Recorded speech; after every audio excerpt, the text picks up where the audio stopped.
I appreciate everybody that checked out the first episode, the introduction. Feel free to go back in the old YouTube and check it out. Got 2 subscribers. We're getting serious out here. It's a trio at this point. Reflecting on the first one, a lot of negativity, a lot of me saying what I don't like, and I think it probably stemmed from a place of just being fed up with a lot of shit I saw. And so I wanted this week, I mean, the introduction's always awkward to get out of the way anyway, because you don't really talk about a whole lot. You just have to talk about what you're going to talk about, and that's kind of uncomfortable. But so, I mean, I at least talked about, generally it's going to be heavy. And so this week I was debating if I wanted to talk about being deathly afraid of being happy, or another concept, which is, if you can hear a snore, that's hilarious. What if these were my last words, but what if they weren't? And sort of the paradox of living for the day, but what if there's tomorrow? Which is next level. But I feel like I wanted to talk about, so today I'm going to talk about being deathly afraid of being happy. And it's kind of a touchy thing for me, because it's super sensitive. And it's rooted in a lot of personal shit. Where, like, I think the root of my depression or anything of that sort stems from being scared of being happy. Like, I'll find myself enjoying myself, and I'm like, fuck, what if everything goes catastrophically wrong? Or, in all honesty, what if, like, everybody I love dies? And that's maybe the most morbid thing in the world. But it's very fucking honest. And I've been dealing with that for probably, since 2015. And, I mean, one of the, like, I hate phone calls because I assume somebody died. From a very honest standpoint. Like, biologically, the way my body reacts when I get a phone call is fucked. Because, I mean, this is personal. I found out that my aunt was going to pass through a phone call. I found out that my brother almost died in a dirt bike accident via phone call. I found out, like, a little brother to me committed suicide via phone call. So anytime a phone rings, my body just assumes it's another one of those. And it's like, I mean, it's like having it's having a wall up. It's trying to not enjoy the happy, so maybe in some weird way you don't have to go through the sad. And that's fucked. And extremely heavy. But it's nice to talk about, because surely I'm not the only person that deals with that. And if I am, shouts out to y'all. I'm gonna talk about how I dealt with it. But so, I still hate phone calls to this day. Don't call me. Hit me with a text. If you're gonna call me, let me know. But it was just like, yeah, anytime that phone rings, horrified.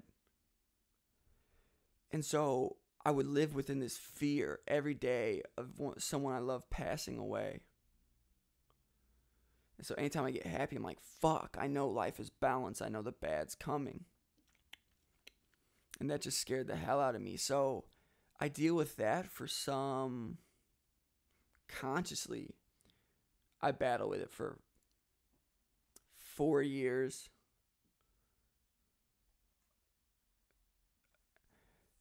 Subconsciously, God knows how long. But so I start having this internal dialogue of, like, I think it's probably the same sort of thing OCD is rooted in. From what I understand of obsessive compulsive disorders, it's you do all these things, all these rituals, I believe the term is, to feel in place and feel like everything's right. And if you leave something wrong, something's going to go bad. And it's that sort of thing. It's like, I would just avoid this happiness to avoid that sadness. But I start asking myself, like, what if I get to the end of life and none of that sadness ever came? But my whole life I didn't live because I was afraid of that sadness. And I asked myself on the other end, well, shit, what if I pursue this happiness and something bad does happen? What's the next step? And this is me just every day overthinking every possible thing. And so I just decided, like, well, fuck it. I'm going to run with the happiness. Send out my good energy, do everything I can. And then if the sadness comes, it comes, you know. But you can't live in that fear. A life of fear is no life at all. I'm pretty sure it's a T.I. quote. But it's so real. It's like it's so ass backwards to be so afraid of losing something that you don't live. So afraid of losing the life that you have that you don't live the life that you have. That's crazy. I hope this doesn't feel like 60 Seconds with Barbara Walters, because that's what it kind of feels like. But no, I just think that's a crazy concept. And so, it's the same thing with fear, though. You don't do stuff in life because you're afraid that you're going to lose the life you have. But in not doing those things, you're not maintaining or pushing that life you have forward. So like at some point, I think you just have to say, fuck it. You just have to say, fuck it, and truly send it. And what comes with sending it comes with sending it. And I'd say I made that conscious decision to say, fuck it. Probably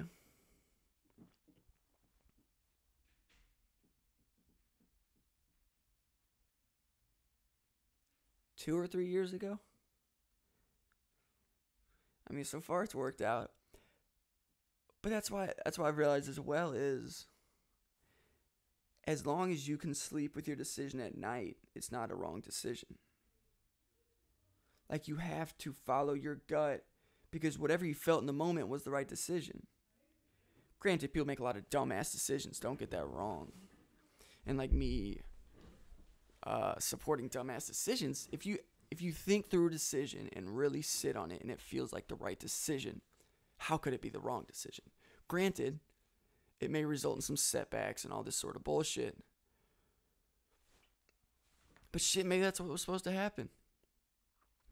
But what's not supposed to happen is you sit on your ass and be so scared that you don't pursue anything.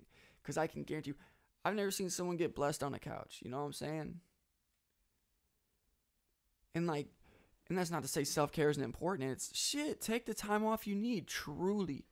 Because you see cats get burnt out at 40 with millions of dollars and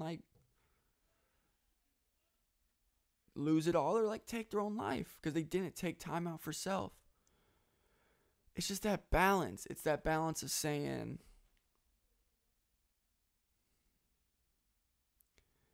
is this worth sending it on? And at some point it's going, oh, and just diving in. But I think that's really what I needed to talk about, was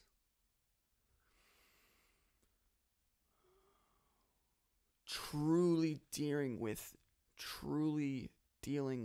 the fear of death. Because, I mean, if you watch any show, it's talking about death. The news is talking about death. Facebook is full of fucking death. Instagram, for God's sake. The more people you meet, the more people you are going to find out about, end up passing. Whether it be 3 degrees of separation. It's and that's what I've had to deal with personally. Is I've been seeing death more and more to a degree. You log on Facebook and somebody died. And if you even have mild anxiety or overthink anything, that shit's gonna get to you. You're like, motherfuckers die in the car every day. But is that gonna stop me from getting in a fucking car? It can't stop you from driving. Is fucking planes gonna stop me from flying? And I'd be lying if I said I didn't think about that shit every time I got on a fucking plane. I'm like,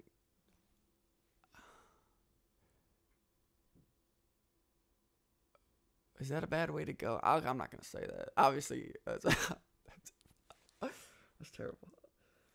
But I'm just saying, it's a risk I'm willing to take, I guess is how I should word that.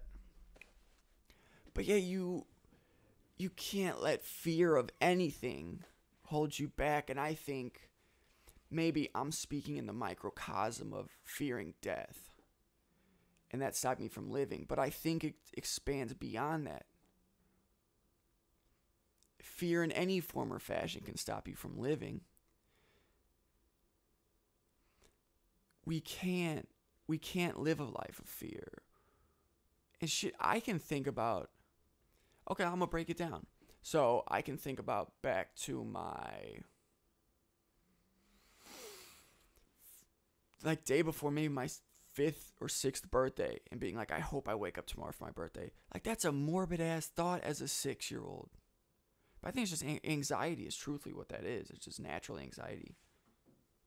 But then as I got older, like, my dad passed, my aunt passed, I've had friends pass, suicide, grandparents, you name it. And all from natural causes or self-inflicted. And that carries residual effects. That there was a time after someone I know died in a car accident, I guess, passed away, that I was deathly afraid of cars. And I got in an accident, and I could not drive without thinking about that. I lived in fear daily for like 4 years. Like, what kind of life is that? And it was when I had to have that internal dialogue of like, you gotta face that. 'Cause it's, otherwise, then my fear became, I'm fucking 70 years old. I'm like, oh my God, I just worried about the last 55 years and didn't do shit. So now I guess I'm on the polar opposite of that. Like, we'll see what happens, I guess. And that's not to say I make like irrational decisions. I think about shit. But I'm willing to take the risk. It's worth it. Little T action.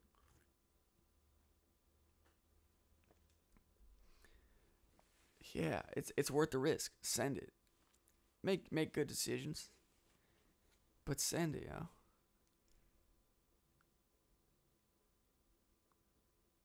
Yeah. Send it.